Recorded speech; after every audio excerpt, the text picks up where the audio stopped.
18 के श्लोक नंबर 62 में भगवान स्वयं कह रहे हैं कि अर्जुन उस परमेश्वर की शरण में जा जिसकी कृपा से परम शांति व शाश्वत स्थान अर्थात सतलोक को प्राप्त होगा। वो परमेश्वर कौन है, कहां है, कैसा है, जानने के लिए कृपया अवश्य सुनिए जगत गुरु तत्वदर्शी संत रामपाल जी महाराज के अमृत वचन।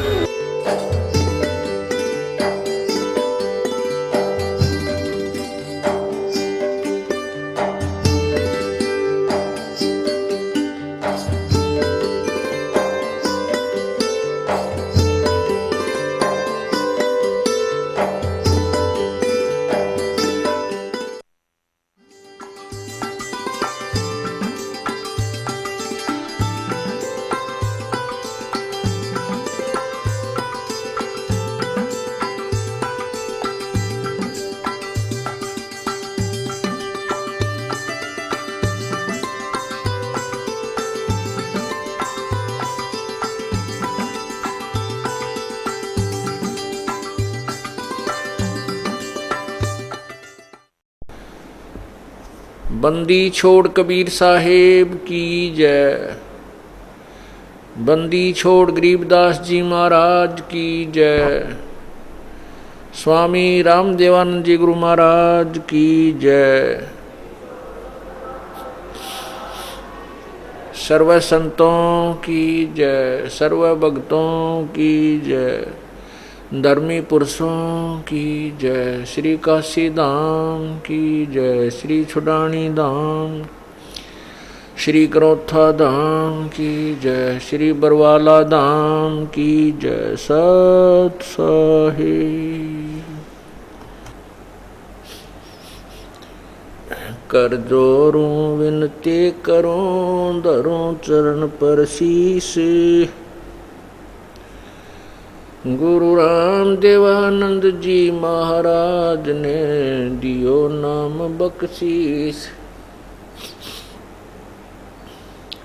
कोटि कोटि सिजदा करूं, कोटि कोटि प्रणाम।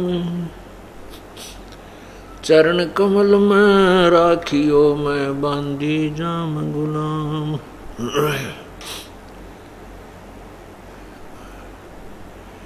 गुरु जी तुम ना भूलियो, लाख लोग मिल जाएं, हमसे तुमको बहुत हैं, तुमसे हमको नहीं। तुम्हारे विसारे क्या बने, मैं किसकी शरण में जाऊं। शिव विरंच मुनि नारदा, तिनके हृदय न समाऊं।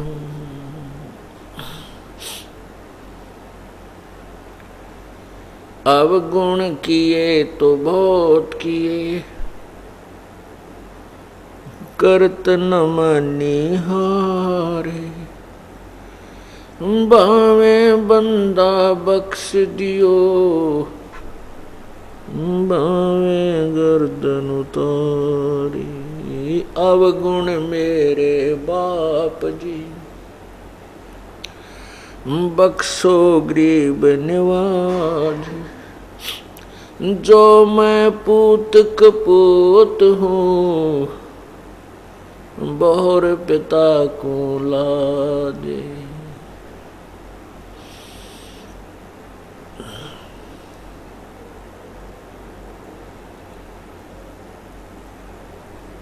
गुरु बड़े गोविंद से, मन में देख विचार। हरि सुमरे सोवार हैं, गुरु सुमरे होए पार।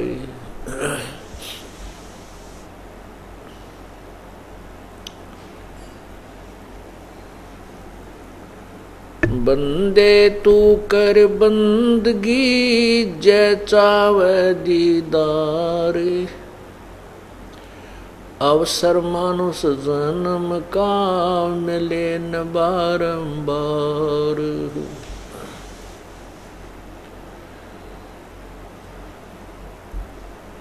मानुष जन्म पाकर नहीं रटे हरि नाम, जैसे कुआ जल बिना बनवायो किस काम।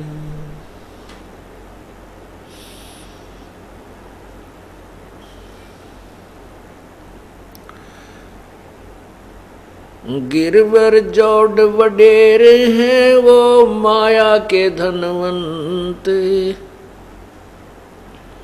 रावण की जो लुटेंगे जा पाहुनड़े न संत।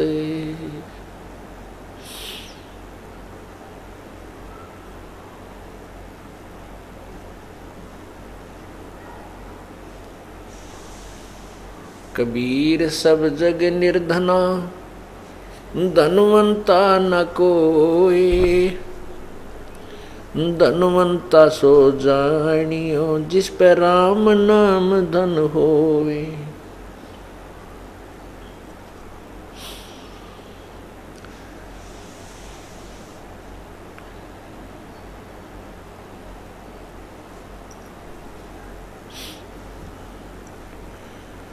परमपिता परमात्मा सारी सृष्टि के रचनहार कुल मालिक कबीर परमेश्वर सतलोक से चल कर के इस काल के लोक में आते हैं, जहाँ पर हम सब प्राणी एक कारागार की तरह बंद हैं। हम सभी काल की जेल में हैं और यहाँ पर हमें कोई सुख नहीं है। परमात्मा क्या कहते हैं? झूठे सुख को सुख कहे ये मान रया मन मोद, ये सकल चबीना काल का कुछ मुख में कुछ गोद। बेटा जाया खुशी हुई बहुत बजाए थाल, ये तो आवन जावन लगा हुआ है जो कीड़ी का नाड़।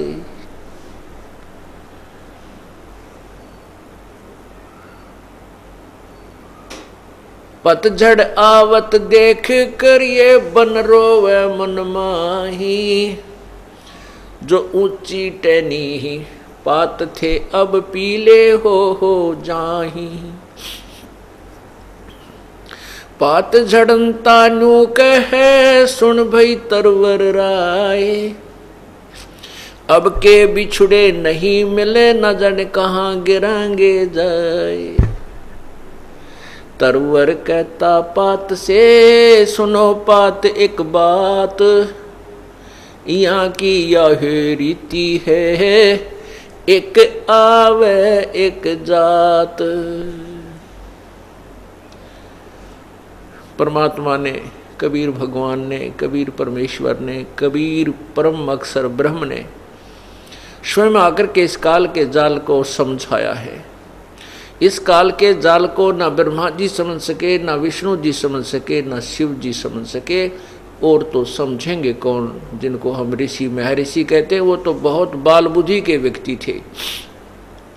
तत्व ज्ञान से ब्रह्मा विष्णु महेश भी अपरिचित हैं, तो ब्रह्मा ये जितने भी ऋषि महर्षि थे ये ब्रह्मा विष्णु महेश जी तक ही सीमित थे। ये हट करके फिर एक निराकार ब्रह्म को भी साथ की साथ पैरेलल समझा करते थे। कोई ऐसी गुप्त शक्ति है जो प्रत्यक्ष नहीं होती और सब कार्य कर रही है, तो उसको वो पूर्ण निर्णायक तरीके से नहीं समझ सके। इस काल के जाल को आकर के परमात्मा समझाते हैं। क्या बताते हैं कि काल को, इस ब्रह्म को, जो ब्रह्मा विष्णु महेश जी के पूज्य पिताजी हैं, ज्योति निरंजन को श्राप लगा हुआ है 1 लाख मानव शरीरधारी प्राणियों के खाने का। जीव नहीं मरता, लेकिन उस जीव के ऊपर जो ये कवर चढ़ा रखा है, ये खोल चढ़ा दिया 5 तत्वों का, इसके नीचे एक सूक्ष्म शरीर है। उस सूक्ष्म शरीर के अंदर इस स्थूल शरीर के माध्यम से कुछ ऐसी वासनाएं संचित हो जाती हैं, उसमें डिपॉजिट हो जाती हैं, और वो गंध, वो मैल उस सूक्ष्म शरीर, मानव शरीरधारी प्राणी के सूक्ष्म शरीर के ऊपर, शरीर के अंदर एक और शरीर है, इस स्थूल शरीर के अंदर, उसके अंदर समा जाते हैं। उनको निकालने के लिए, उस गंध को निकालने के लिए, अपने आहार के लिए उस काल बलि ने, भगवान काल ने, ब्रह्म ने, जो गीता जी के 11वें अध्याय के 32वें श्लोक में कहता, मैं काल हूँ, सबको खाने के लिए आया हूँ। और अर्जुन भी देख रहा है 11वें अध्याय के 21वें श्लोक में कि आप तो इन देवताओं को भी खा रहे हो। देवताओं में ब्रह्मा विष्णु महेश भी साथ ही होते हैं, और इन ऋषियों को भी खा रहे हो, इन सिद्धों को भी खा रहे हो, जो आप ही के गुणगान सुन अच्छे स्तोत्रों के माध्यम से मंगल हो, बख्श दो ऐसी रट लगा रहे हैं। तो वो कहता है, वो काल है ये, उसको 1 लाख जीव खाने का सराप लगा हुआ है, साप लगा है। वो उन सूक्ष्म शरीर के अंदर जो सारे जीवन में ये प्राणी ग्रहण करता है, जैसे खट्टा मीठा खा के, और आप देखते हो व्यसन करने को ज़्यादा दिल चाहता, मन चाहता है। मन ये काल है, काल का ही ये समझो नाना रूप बनकर के ये काल ही हमारे अंदर मन रूप में विद्यमान रहता है। और ये बीड़ी, शराब, मांस, तंबाकू, चरस और ये नाना प्रकार के और कबाड़, मीठे खट्टे पदार्थ बना के खाना, ये मन की ही खुराक, मन की ही चाह है। और इससे जो हमारे अंदर, शरीर के अंदर, सूक्ष्म शरीर में जो नाना प्रकार की वासनाएं डिपॉजिट होती हैं, उनको तपतशिला, एक बहुत गर्म टुकड़ी है पत्थर की, बहुत अच्छी बनाई हुई है, और वह सबते प्रज्वलित रहती है, गर्म रहती है, बहुत हॉट होती है। उसके ऊपर 1 लाख प्राणियों को डाल देता है, जो यहाँ से इस स्थूल शरीर को छोड़कर चले जाते हैं, जिसको हम कहते हैं वो मर गया। और वहाँ फिर वो उस तपतशिला के ऊपर ऐसे भूनते हैं, ऐसे चटक मटक होते हैं जैसे बुगड़े बुनिया करें, खील भूनते हैं, ऐसे वो प्राणी वहाँ उछल उछल के गिरते हैं, फिर ऊपर फिर गिरते हैं, फिर उथल पुथल के उनका पूरा गंध निकाल लेता है। फिर ये अचेत हो जाते हैं प्राणी उस पीड़ा के कारण। उस कुछ समय के उपरांत, उसका सीमित समय है, उसके बाद वो वहाँ से ऊपर आकाश में उड़ा दिए जाते हैं।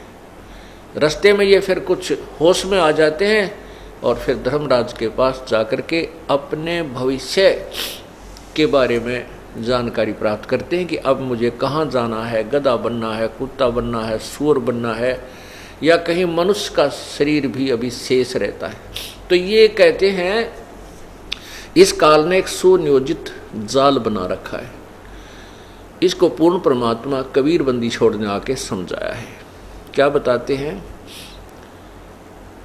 कि बेटा जाया खुशी हुई, बहुत बजाए थाल, ये तो आवन जावन लगा हुआ है, जो कीड़ी का नाल।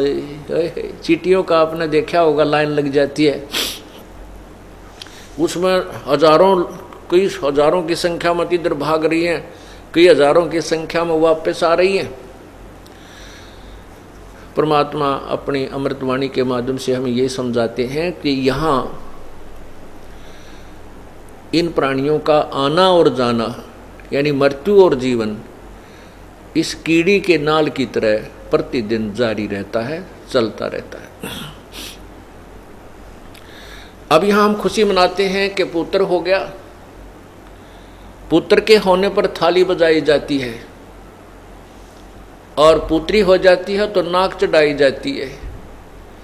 ये हमारा एक ऐसा रूढ़िवादिता बना दी नकली गुरुओं ने कहते हैं पुत्र के बिना मोक्ष नहीं होता, पुत्र के बगैर मुक्ति नहीं होती। क्यों? कहते फिर वो श्राद्ध निकाल लगा ना बेटा, फिर श्राद्धों से मुक्ति बताते हैं। ये अंतिम संस्कार करेगा बेटा, बुढ़ा करेगा। तो इस तरह की नकली सांग में, नकली एक व्यर्थ की साधनाओं और रीति रिवाजों में इस मानव को भ्रमित कर दिया इन नकली गुरुओं ने। जबकि लड़के और लड़की में कोई अंतर नहीं होना चाहिए। और जब हमें ये ज्ञान हो जाएगा अध्यात्म ज्ञान के होने के पश्चात, तो हम फिर कुछ और ही विचार करते हैं। अब क्या बता रहे हैं कि पुत्र उत्पन्न हुआ तो खुशी मनाई, और राजा लोग तो बैंड बाजे बजा करके अपनी खुशी प्रकट करते हैं, और गरीब आदमी, जनता, साधारण जनता बेटा उन पे एक थाली लेके और उसको डंडों के साथ टनाटन करती है, खुशी मनाती है बड़ी जोर की। तो परमात्मा ये बताना चाहते हैं, यहाँ क्या की खुशी मना रहे हो? आज पुत्र हुआ, 5 वर्ष का होकर एक्सीडेंट में मृत्यु को प्राप्त हुआ। ओए होए होए। बेटा उत्पन्न हुआ, पिताजी की मृत्यु होगी, किसी की बेटी मर गई, किसी की पत्नी की मृत्यु हो गई, हाहाकार मचा हुआ है। तो यहाँ परमात्मा हमें याद दिलाना चाहते हैं, ये क्या कि किस उद्देश्य से, किस आधार से तुम खुशी मना रहे हो? इसलिए मना रहे हो क्योंकि तो आपको इसके एंड का ज्ञान नहीं, इससे सारे जो घटनाक्रम के अंत का तुझे ज्ञान नहीं। मौत बिसारी बावड़े, अचरज किया कोने, तन माटी में मिलेगा जो आटे में नूने।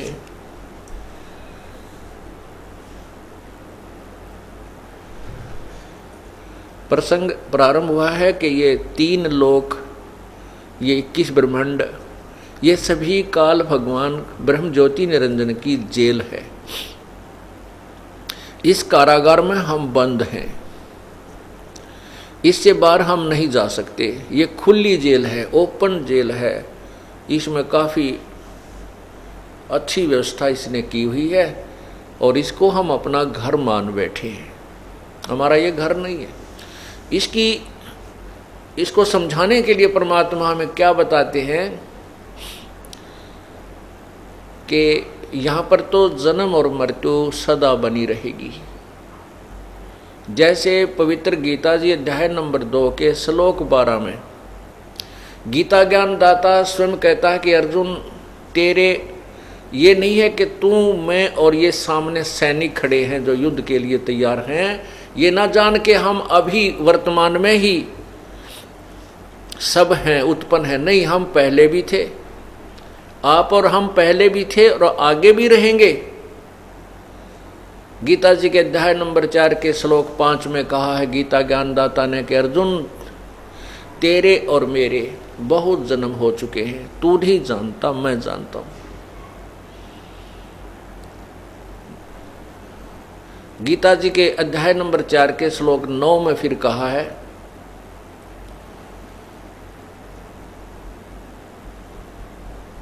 गीता अध्याय नंबर 5-4 के श्लोक 9 में कहा है कि अर्जुन, मेरे जन्म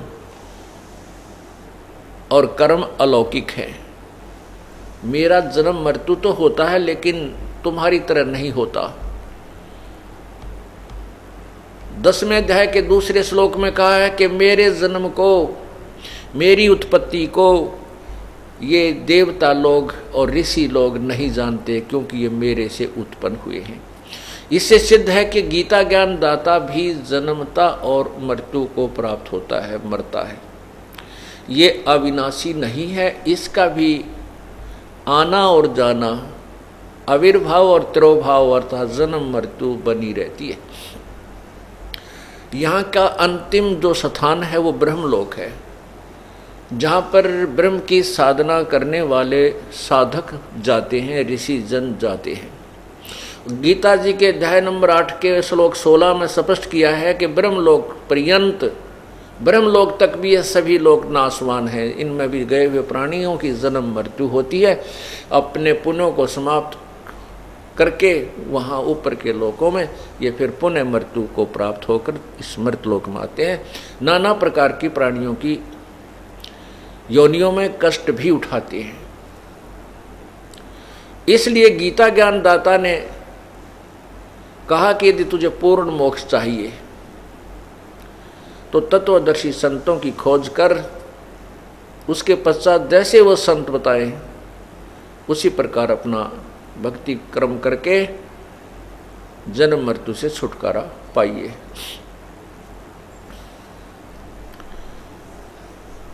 क्या बताते हैं?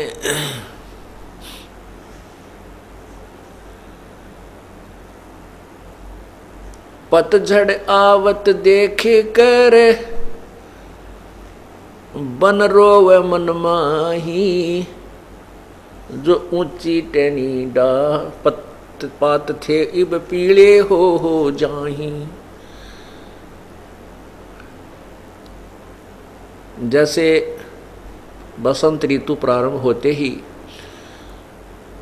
पिछले वर्ष के जो पत्ते लगे हुए थे वो पीले होकर के टूट टूट कर गिर रहे होते हैं, और उनके साथ ही तुरंत बहुत अच्छी कोपल फूट रही होती हैं।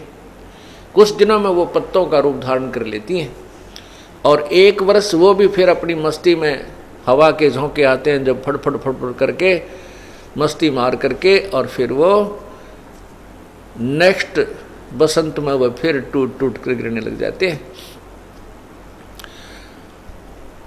और तुरंत ही नए पत्ते फिर आ जाते हैं। परमात्मा कबीर बंदी छोड़ जी हमें इस काल के लोक की स्थिति समझा रहे हैं। कहते हैं जब पत्ता टूट के वृक्ष से भिन्न होता है, वो क्या कह रहा हो, मानो वो ये कह रहा है कि सुन भाई तरवर अर्थात है पेड़, अब सुन ले मेरी दुख भरी कहानी। अब के बिछड़े हुए फिर हम तेरे से नहीं मिल पाएंगे, ना जाने कहाँ गंदे नाले में गिरेंगे या पशुओं के पैरों के नीचे कुचले जाकर हम नष्ट हो जाएंगे। आपका और हमारा संबंध समाप्त हुआ। मानो एक प्राणी, एक मानव अपने परिवार को त्याग कर जब मृत्यु को प्राप्त होकर जा रहा होता है, वो ये कह रहा होता है कि अब हम इस परिवार से इसी शरीर में पुनः नहीं मिल सकते। ना जाने कौन सी योनि में, ना जाने कौन से प्राणी के शरीर में प्रवेश करना होगा। तो परमात्मा मानो समझा रहे हैं, तरवर के माध्यम से, पेड़ के माध्यम से हमें समझाना चाहते हैं। पात जड़नता यूं कहे सुन भई तरवर राय, अब के बिछड़े नहीं मिले ना जाने कहाँ गिरांगे जाए। तरवर कहता पात से सुनो पात एक बात, यहाँ की यह रीति है एक आवे एक जाति। इस काल के लोग की तो यही रिवाज है, ये रीति रिवाज है, ये हार्ड एंड फास्ट रूल है कि जन्म और मृत्यु होगी ही होगी। एक आ रहा है तो एक जा रहा है, यहाँ का एक नियम है। ये परमात्मा इस वृक्ष के माध्यम से हमें ये यथार्थ ज्ञान, तत्व ज्ञान बता रहे हैं। तो यहाँ पर ब्रह्मा विष्णु महेश जी की भी मृत्यु होती है। ये स्वयं स्वीकार करते हैं। श्रीमद् देवी भागवत 3रा स्कंद, जिसमें विष्णु जी कहते हैं कि हे माता तुम शुद्ध स्वरूपा हो, यह संसार आप ही से उद्भासित हो रहा है। मैं ब्रह्मा और शिव हम नाशवान हैं, हम नित्य नहीं हैं, हम सदा रहने वाले नहीं हैं। हमारा तो आविर्भाव अर्थात जन्म, तिरोभाव, मीन मृत्यु होती रहती है। इसे सिद्ध हुआ कि ब्रह्मा विष्णु महेश भी अविनाशी नहीं है, इनका भी आना और जाना कीड़ी के नाल की तरह बना हुआ है। पुण्यात्माओं देखिएगा कि एक ब्रह्मा जी की आयु कितनी है। ब्रह्मा जी का एक दिन कितना है, 1008 चतुर्युग का, इतनी ही रात्रि। इसको लमसम हम 1000 चतुर्युग लेकर चलते हैं। 1000 चतुर्युग का ब्रह्मा जी का दिन, इतनी ही रात्रि, इस प्रकार 2000 चतुर्युग का दिन और रात हुआ। 30 दिन रात का महीना हो गया और 12 महीनों का एक वर्ष हुआ। ब्रह्मा जी की 100 वर्ष की आयु है। ओहो तरह की बताओ, 1008 चतुर्युग, एक चतुर्युग में सतयुग, त्रेता, द्वापर और कलयुग, इनकी 43,20,000 वर्ष इनका समय है, पीरियड है, एज है एक चतुर्युग की। और फिर 1008 चतुर्युग का दिन, फिर इतनी रात है, और फिर 30 दिन का रात का महीना। अब गिनती है भूल जाए इंसान, इतने वर्ष हो जाएंगे। अब फिर क्या बताते हैं कि फिर देखो विष्णु जी की मृत्यु आयु कितनी है, 7 ब्रह्मा की आयु समाप्त हो जाएगी, मृत्यु को प्राप्त हो जाएंगे, यानी उनसे 7 गुना। और विष्णु जी से 7 गुना शिव जी की, शंकर भगवान की, जो काल भगवान का तृतीय पुत्र है, तीसरे नंबर का, जो तमोगुण है, तमोगुण प्रद जिसको कहते हैं, सतयुग विष्णु जी, सतगुण विष्णु जी, रजगुण ब्रह्मा जी और तमगुण शिव जी, ये 3 पुत्र हैं ज्योति निरंजन काल के। तो क्या बताते हैं कि विष्णु जी से 7 गुना शिव जी की आयु, और फिर भी मृत्यु। ओए होए, एती उम्र बुलंद मरेगा अंतरे, कोई सतगुरु लगे न कान न भेंटे वो संतरे। इतनी लंबी उम्र भी तेरी हो जाएगी तो भी अंत में मृत्यु होगी ही होगी, मृत्यु को प्राप्त होगा। इसका कारण क्या है कि इतनी लंबी आयु होकर भी क्यों मर रहे हो? क्योंकि तुमको कोई सतगुरु नहीं मिले। सतगुरु मिले तो इच्छा मेटे, पल पद मिल पदे समाना, चल हंसा उस लोक पठाऊं जो आदि अमर अस्थाना। 4 मुक्ति जा चंपी करती माया होरी दासी, दास गरीब अभय पद पर से वो मिले राम अविनाशी। ब्रह्मा विष्णु महेश की मृत्यु और इनके पिता काल ब्रह्म की मृत्यु। स्वयं कहता है कि मेरे भी जन्म मृत्यु होती है, लेकिन मेरे और जन्म अलौकिक हैं। वो अलौकिक कैसे हैं, वो एक अलग कहानी है, लंबा विस्तृत ज्ञान वो अलग से बनता है, इसका बहुत गहन विषय है ये। वो क्या होता है कि 70,000 जब शिव मर जाते हैं, 70,000 शिव, ये काल का पुत्र जो सबसे लंबी आयु युक्त है, तब एक ब्रह्मांड का विनाश हो जाता है। इसमें केवल बाहरली बाउंड्री रह जाती है, इसमें और कुछ शेष नहीं रहता, ना पृथ्वी रहती, ना यहाँ चांद सितारे रहते। और फिर ये क्या करता है, ये काल भी जो अपना शरीर, इसको ये स्वयं अपना शरीर धारण करता है, इस शरीर को छोड़ देता है। ये फिर इस सभी प्राणियों को दूसरे ब्रह्मांड में ले जाता है। 21 ब्रह्मांड हैं इसके।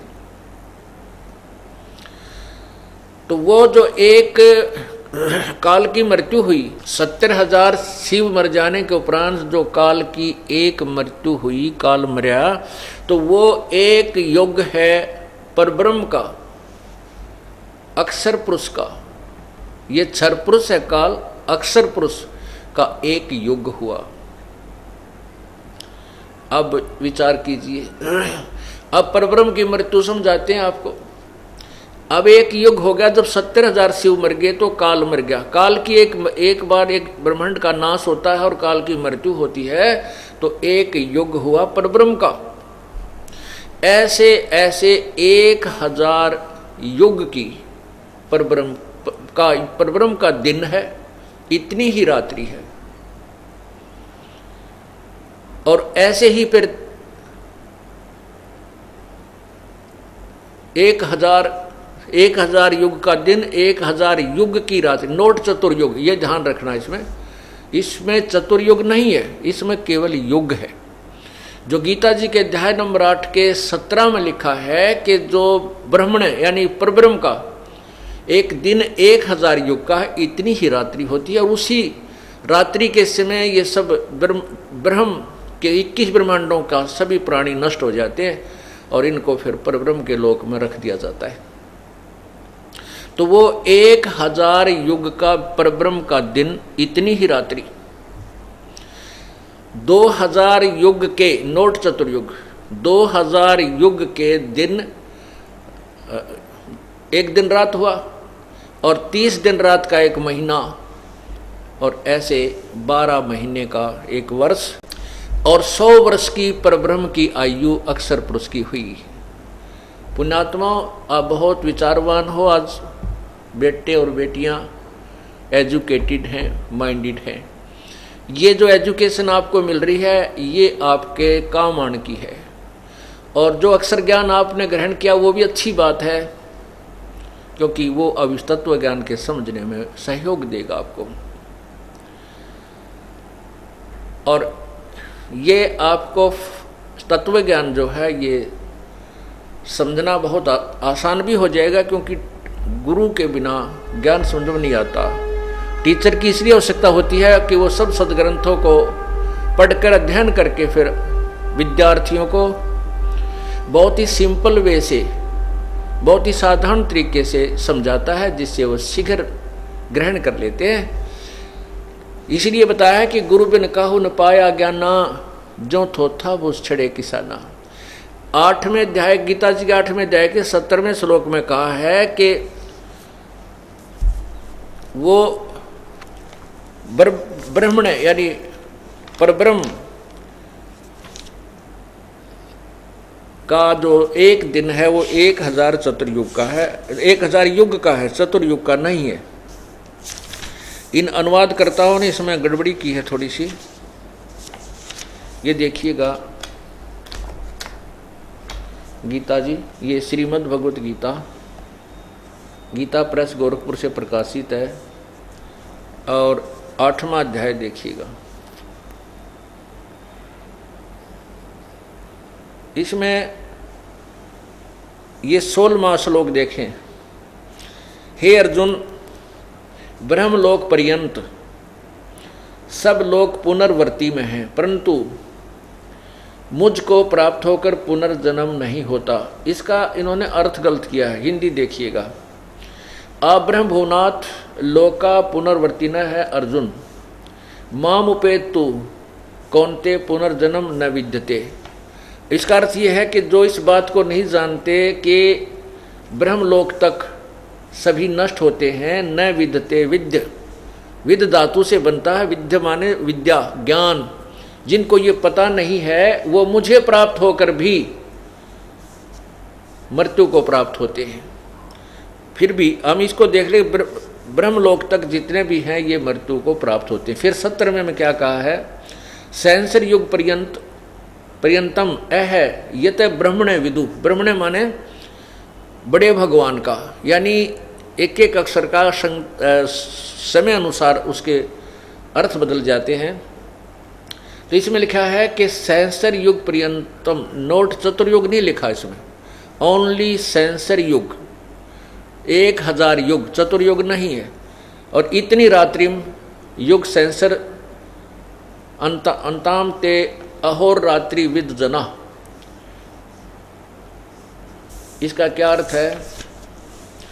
इन्होंने क्या किया है, ब्राह्मण का अर्थ, ब्रह्मणे का अर्थ ब्रह्मा कर दिया। नहीं, ये लिखना परब्रह्म का जो एक दिन है उसको 1000 युग, नोट चतुर्युग, सेंसर युग पर्यंतम, केवल 1000 युग लिखा है संस्कृत में, और रात्रि भी 1000 युग अवधि वाला, और रात्रि को भी 1000 युग नोट चतुर्युग अवधि वाला जो पुरुष तत्व से जानता है वे योगी जन काल के तत्व को जानते हैं। जो इस ज्ञान को बता देगा कि उस परब्रह्म की कैसे 1000 युग की रात्रि है वो कैसे होती है, तो वो काल के को तत्व से जानता है, अर्थात वो तत्वदर्शी संत है। ये एक प्रमाण और मिल गया।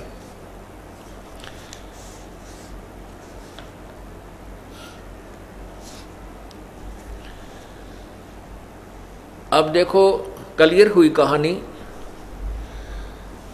ये कंसेप्ट तो क्लियर हो गया कि ब्रह्मा और विष्णु महेश ये भी नासवान है, इनकी जन्म मृत्यु होती है, और इनके पूज्य पिताजी ब्रह्म अर्थात ज्योति निरंजन ये भी जन्म मृत्यु के अंदर है, इसकी भी मृत्यु होती है। उसके बाद जो परब्रह्म है ये भी, इसका भी अंत होता है, इसकी भी मृत्यु होती है। लेकिन वो पूर्ण परमात्मा, ओहो, वो सभी प्राणियों के नष्ट होने पर भी कभी नष्ट नहीं होता, उसकी कभी मृत्यु नहीं होती। इसका भी ज्ञान अपनी पवित्र गीता जी दे रही है। अब आपने 8वें अध्याय का 17वां श्लोक सुना, 18, 19, 20, 21, 22, इसमें ये कति क्लियर हो जाएगा इन तीनों परमात्माओं की स्थिति। अब देखिए 8वें अध्याय का 18वां श्लोक, गीता जी अध्याय नंबर 8, और यहां देखिएगा श्लोक 18, 17 आपने पढ़ लिया। संपूर्ण चराचर भूतगण ब्रह्मा के दिन के प्रवेश काल में, ये ब्रह्मा नहीं, ये वो परब्रह्म प्रवेश काल में अव्यक्त से अर्थात परब्रह्म के सूक्ष्म शरीर से उत्पन्न होते। अव्यक्तात माने वो अव्यक्त जो दिखाई नहीं देता उत्पन्न होते हैं।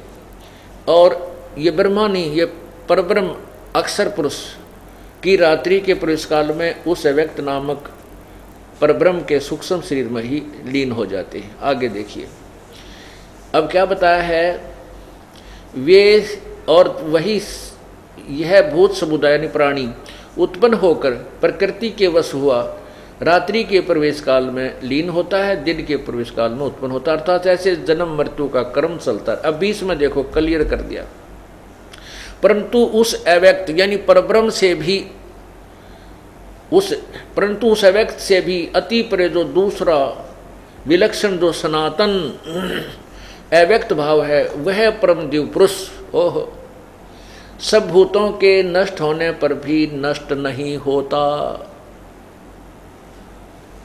वो तीसरा जो पूर्ण परमात्मा है उसके विषय में बताया है।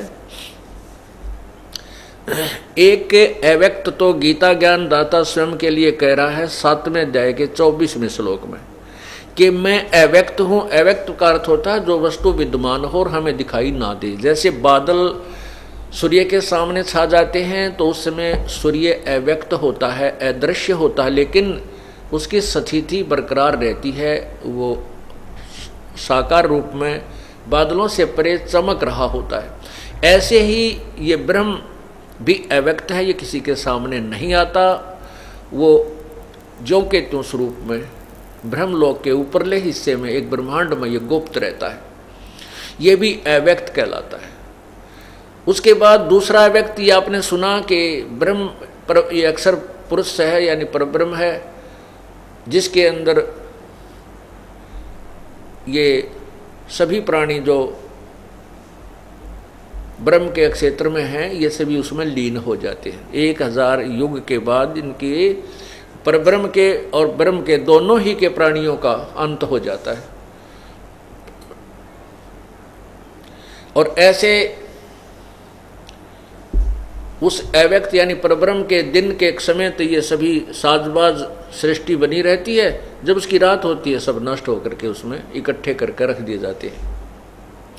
अब 8 कि 20वें श्लोक में स्पष्ट किया है कि उस अव्यक्त से भी परे जो अव्यक्त, जो सनातन अव्यक्त भाव है, अर्थात वो परम जीव पुरुष तो सभी प्राणियों के नष्ट होने पर भी कभी नष्ट नहीं होता। अब पुण्यात्माओं, हमने यही समझना है। इसको समझने के बाद फिर हम जिस मार्ग पर चलेंगे फिर विचलित नहीं होंगे, और तब हम भक्त बनेंगे। जैसे गीता जी में कहा कि अर्जुन, जब तेरा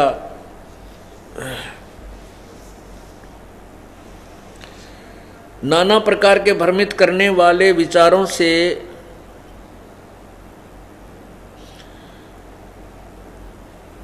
आप भ्रमित ना होकर के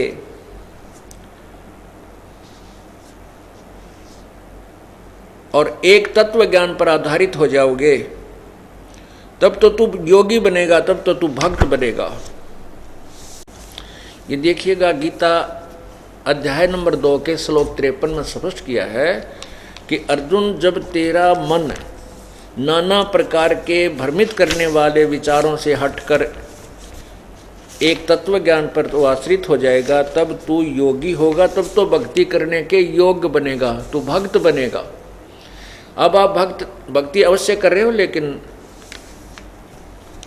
यथार्थ ज्ञान ना होने से, साधना शास्त्रों को ना होने से आप भक्त नहीं हो, भक्ति करते हुए भी भक्त नहीं हो। अब देखिएगा वही गीता जी, श्रीमद् भगवत गीता अध्याय नंबर 2 और श्लोक नंबर 53 देखिएगा, 53। इसमें क्या है कि भांति भांति के वचनों को सुनने से विचलित हुई तेरी बुद्धि जब परमात्मा में अचल स्थिर ठहर जाएगी, तब योग को प्राप्त हो जाएगा, अर्थात तेरा परमात्मा से नित्य संयोग हो जाएगा। योगम यानी, अब इन्होंने ना अपने हिसाब से इसका अनुवाद किया है, योगम अवाप्यसी, यानी भक्ति को प्राप्त होगा जब तेरी भक्ति में रुचि बनेगी, तब तू भक्त बनेगा, योगी बनेगा।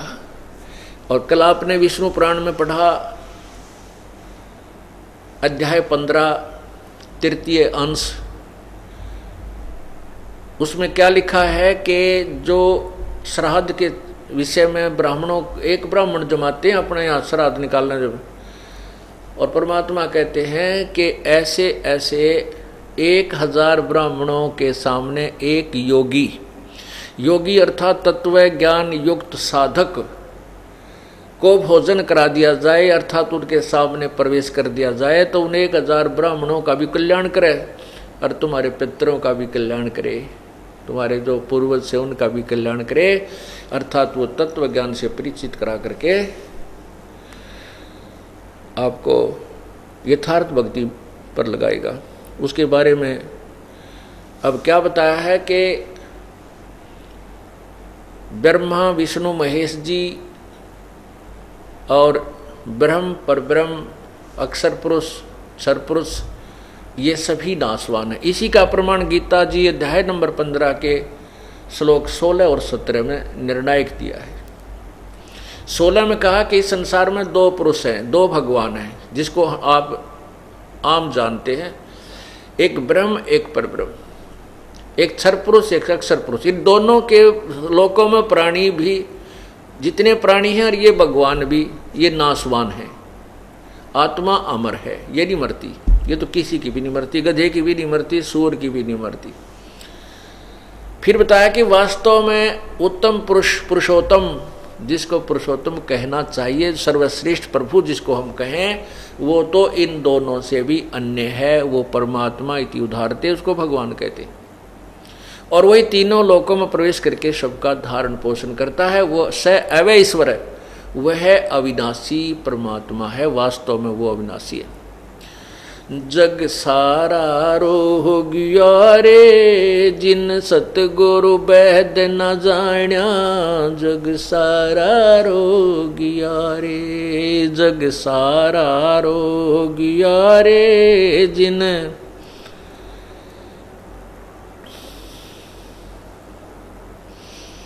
भाई जन्म मरण का रोग लगा है, तृष्णा बडरी खांसी रे। जन्म मरण का रोग लगा है, तृष्णा बडरी खांसी।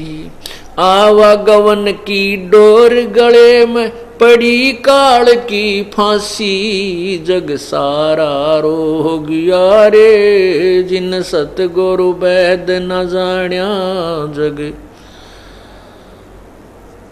जग सारा रो गया रे, जिन सतगुरु वैद न जाण्या। जग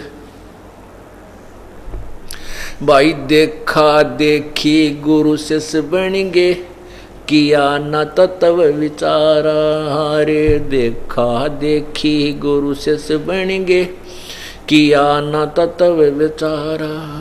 गुरु शिष्य दोनों के सिर पे युकाल ठोके पंजारा। जग सारा रो गया रे, जिन सतगुरु वैद न जाण्या। जग सारा रो गया रे, जिन सतगुरु वैद न जाण्या। भाई अंधे की बाँ, भाई सच्चा सतगुरु कोई है न पूजे, ये झूठों जगपतियासी। सच्चा सतगुरु कोई न पूजे, झूठों जगपतियासी। अंधे की बाँ गही अंधे, नय मार्ग कौन बतासी। जग सारा रो गया रे, जिन सतगुरु वैद न जाण्या। जग सारा रो गया रे, जग सारा रो गया रे, जिन जग सारा रो गया रे। भाई सार शब्द सर जीवन बूटी, गस गस अंग लगावे। सार शब्द सर जीवन बूटी, गस गस अंग लगावे। कहे कबीर तुम सत कर मानो, ये जन्म मरण मिट जावे। जग सारा रो गया रे, जिन सतगुरु वैद न जाण्या। जग सारा रो गया रे, जग सारा रो गया रे।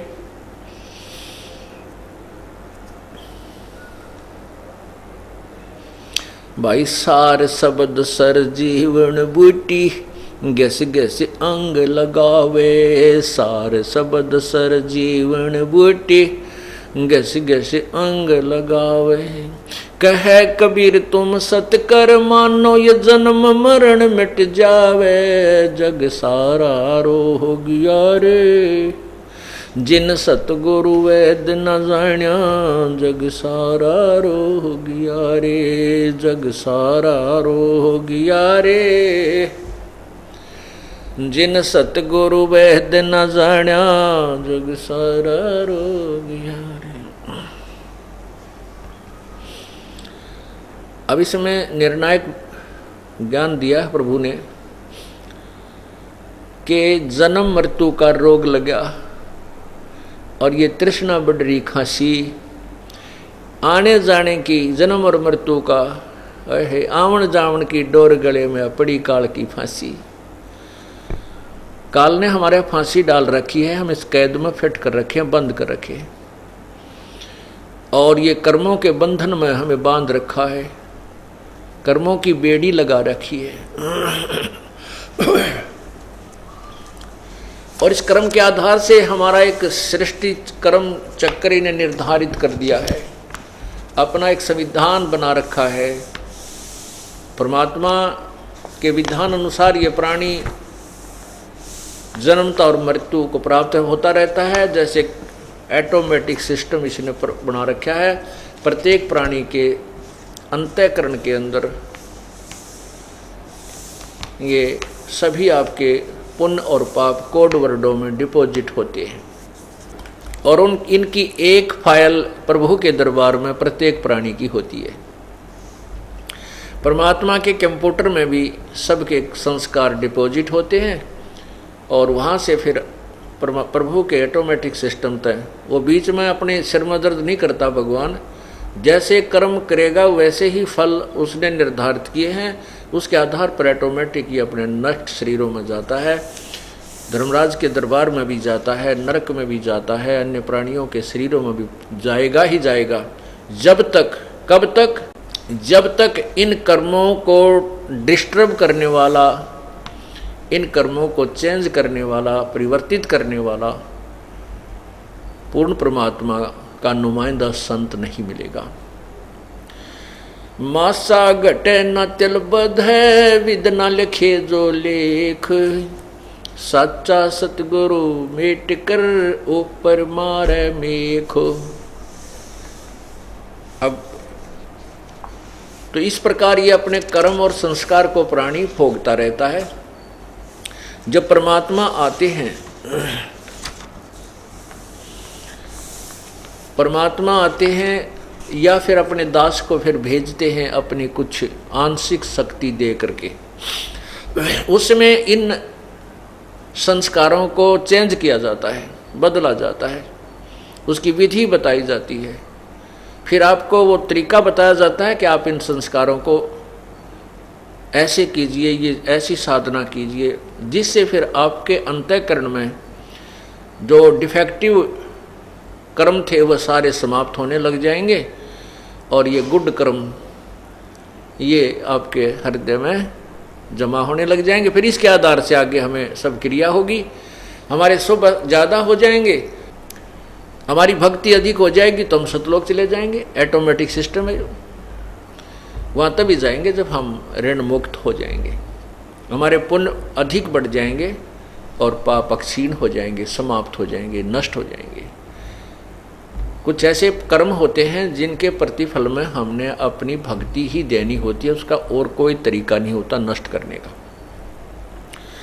तो वो भक्ति हम अपने जो सतनाम में प्रथम मंत्र है वो ब्रह्म को दे देंगे, ये हमारे को यहाँ से जाने देगा। हम ब्रह्मलोक में नहीं जाएंगे, हम ब्रह्म की साधना करके ओम नाम के जाप के आधार पर और यज्ञ करके हम ब्रह्मलोक में चले जाते थे, जो यहाँ का एक ब्रह्मांड का सुप्रीम होटल है, सबसे बड़ा रेस्टोरेंट है, जहाँ पर सारी बकवाद अन्य लोगों से अधिक है। जैसे कहीं बताऊँ 5 स्टार होटल है, उसमें सारी बकवादें हैं, ज़्यादा महंगा है, एक रात में 10,000 रुपये खर्च हो जाते हैं, एक दिन रुक जाता है। तो वहाँ तो वह जाएंगे जिनके पास धन गणा होगा, जिसने 2 रुपया की दाल की रोटी खानी है वो 5 स्टार में कैसे जा सकता है, उसके पास ब्योंत को नहीं जाने का।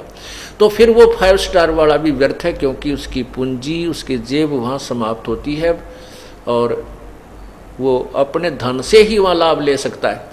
ऐसे ही 21 ब्रह्मांड के अंदर प्रत्येक प्राणी अपने ही पुण्यों का प्रतिफल, चाहे वह स्वर्ग में जाए चाहे महास्वर्ग में जाए, वहाँ प्राप्त करता है और अपने पुण्यों के क्षीण होने के उपरांत फिर तुरंत ही इस मृतलोक में आकर के वही फिर प्रोसीजर शुरू हो जाता है जन्म और मृत्यु का। इसलिए गीता जी के अध्याय नंबर 8 श्लोक 16 में कहा है कि ब्रह्मलोक तक भी ये सभी पुनर्वर्ती में है, अर्थात वहाँ भी जाने वाले वापस आते हैं लौटकर। केवल एक स्थान है सतलोक, 15वें अध्याय के गीता जी के 15वें अध्याय के श्लोक 4 में कहा कि जब तत्वदर्शी संत मिल जाए, उस तत्व ज्ञान की प्राप्ति के पश्चात तत्व ज्ञान की प्राप्ति के पश्चात और उस संत के द्वारा बताए ज्ञान के आधार से उस पूर्ण परमात्मा के उस परम पद की खोज करनी चाहिए, जहाँ पर जाने के बाद साधक लौटकर पुनः संसार में नहीं आते। और जिस परमेश्वर से सारे संसार रूपी वृक्ष की अर्थात पूरे ब्रह्मांडों की रचना हुई है, गीता ज्ञानदाता कहता है कि मैं भी उसी की शरण में हूँ और उसी की साधना सभी को करनी चाहिए।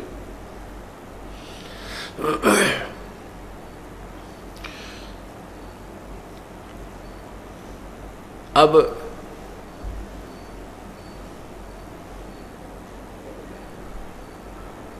हमने उस परमात्मा के सतलोक में जाना है, सतलोक की प्राप्ति करनी है, जहाँ जाने के बाद फिर जन्म मृत्यु फॉरएवर सदा के लिए समाप्त हो जाएगी। उसका तरीका यही है कि ब्रह्म तक के जो ब्रह्मा विष्णु महेश की जो हम आपको प्रथम साधना बताते हैं, दुर्गा की, गणेश जी की, ये तो हमारे यहाँ के जो संसारिक, जब तक हमने यहाँ रहना है पृथ्वी लोक में, इस ब्रह्मांड 21 ब्रह्मांडों में, तो यहाँ हमें इन जाप की कमाई से यहाँ कुछ सुविधाएं मिलेंगी। फिर हम ब्रह्म को दे देंगे अपना जो ओम नाम के जाप की कमाई, हम ब्रह्मलोक में नहीं जाएंगे, वहाँ भी मृत्यु को प्राप्त होते हैं। अपने ही जेब, अपने पुण्यों को हम समाप्त करते, नष्ट कर देते। जो गीता जी अध्याय नंबर 18 के श्लोक नंबर 62 में कहा है कि हे अर्जुन, तू सर्वभाव से उस परमेश्वर की शरण में जा जिसकी कृपा से ही तू परम शांति और सतलोक को प्राप्त होगा, शाश्वत स्थान को प्राप्त होगा। उसी के विषय में कहा है कि उस परमात्मा के पाने के लिए 18वें अध्याय के 66वें श्लोक में कि सर्वधर्मान परित्यज माम एकम शरणं व्रज अहम तवा सर्व पापेभ्यः मोक्षामि मा शुच, कि मेरे लेवल के ब्रह्म तक की जो साधना मुझे छोड़ दे, मेरे में छोड़ दे, फिर तू उसे एक सर्वशक्तिमान अद्वितीय भगवान की शरण में जाइए, फिर मैं तुझे सब पापों से मोक्ष कर दूंगा। अर्थात हम अपने ओम नाम की कमाई को और इस यज्ञ आदि की कमाई को ब्रह्मलोक में नष्ट करते रहे। अब हम सियाने हो जाएंगे, हम उन रेस्टोरेंटों में बकवाद करने नहीं जाएंगे, हम इस धन को अपनी पूंजी में लगाएंगे और जिसका लेना देना है वो बराबर करेंगे, और जिस कारण से हम इस काल के चुंगल से, कैद से, कारागार से छूट जाएंगे। अब आपने सुना है कि जग सारा रोगिया रे, जिन सतगुरु वैद न जाण्या जग सारा रोगिया रे। भाई जन्म मृत्यु का रोग लगा या तृष्णा बढ़ी खासी, और आने जाने की डोर गले में या पड़ी काल की फांसी। फिर बताया है कि सच्चा सतगुरु कोई ना पूजे, इन झूठों जगपतियासी। ओए होए, परमात्मा स्वयं आए थे, चारों युगों में आए हैं प्रभु पूर्ण परमात्मा, लेकिन इन नकली ऋषियों, महर्षियों और अज्ञानी लोगों ने हमारे को परमात्मा नहीं पहचानने दिया। अपनी दंत कथा बनाकर प्रभु की कुछ और ही थ्योरी बना दी। परमात्मा निराकार है, वो दिखाई नहीं देता, वो इन द मैन फॉर्म नहीं आता, वो मनुष्य शरीर में कभी नहीं आता। देखो सदग्रंथों में ये भी लिखा है कि जो यहाँ का भगवान है, ये काल प्रभु ने कसम खाई है कि मैं अपने यथार्थ रूप में, काल रूप में किसी को दर्शन नहीं दूंगा। तो ये क्या करता है कि अपने पुत्रों के रूप में, कभी ब्रह्मा के रूप में, कभी विष्णु के रूप में, कभी शिव के रूप में प्रकट हो जाता है। जो ऋषि महर्षि ब्रह्म की साधना करते थे, वेदों अनुसार साधना करते थे, उनके अनुष्ठान पूरे होने पर भी ये आकाश में विष्णु रूप में दिखाई दे जाता था। किसी को जो शिव रूप में दिखाई दे जाता तो वो शिव का पुजारी बन जाता था, कोई विष्णु का पुजारी बन जाता, जो वेदों के साधक भी, क्योंकि वो वेदों को समझ नहीं सके।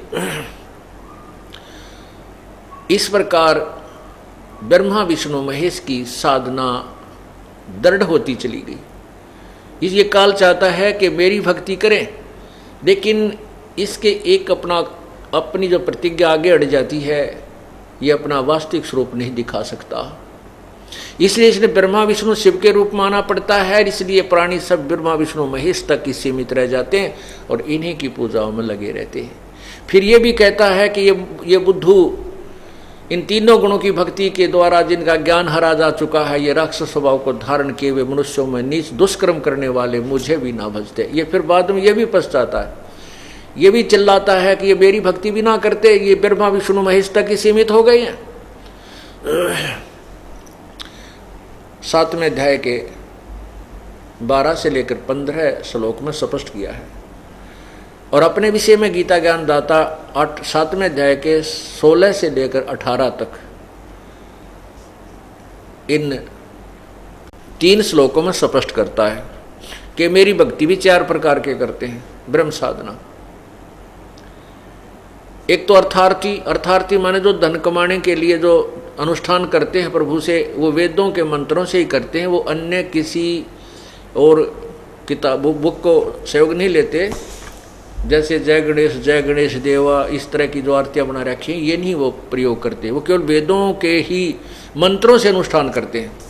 जैसे उसी के आधार पर इन संतों ने, ऋषियों ने गायत्री मंत्र बना रखा है, ओम भूर्भुवः स्वः तत्सवितुर्वरेण्यं भर्गो देवस्य धीमहि धियो यो न प्रचोदयात्। तो ये लोग केवल वेदों के मंत्रों से ही करते हैं अनुष्ठान, धन कमाने के लिए या आर्थ संकट निवारण के लिए। और तीसरे जिज्ञासु होते हैं जो परमात्मा की महिमा से परिचित होने का प्रयत्न करते हैं, जो ज्ञान ग्रहण करते रहते हैं और बाद में वे स्वयं ही ज्ञानी बनकर वक्ता बन जाते हैं, लेकिन कल्याण नहीं करवाते, वो जिज्ञासु हैं। ये तीनों के तीनों व्यर्थ बताए।